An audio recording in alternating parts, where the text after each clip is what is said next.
Since pools will pop out of the ground if you take the water out of them when the ground is wet, you really don't want to take water out of swimming pools in the spring generally, when you typically get a lot of rain.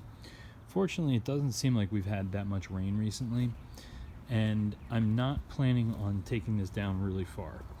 As you can see, I already have it down almost to the first step, and I'm looking to take it down to the second step so I can paint that step.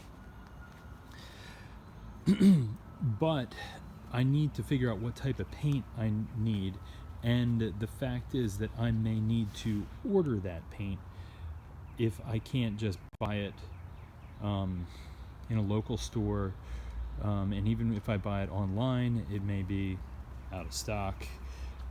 So I need to make sure that I have enough time. So I really don't want to drop the level too much. But fortunately, with my need for vacuuming, it's really reducing as I've just been pushing all the dirt to the center of the pool, and it seems that while I've stirred a lot of it up into the water itself,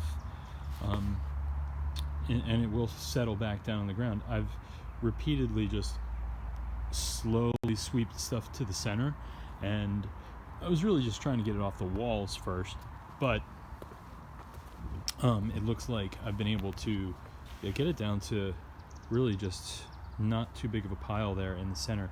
So it may be coming back along the other wall, so I'm pushing it back and forth, and I'm going to have to be gentler and gentler as I do this. But that's going to save me from having to pump out too much water to just get myself up and running. And maybe I end up just going down to the first step and doing that painting. That will probably just be overall less work for me. Maybe it makes a lot of sense just to do that this year. The less work, the better, typically.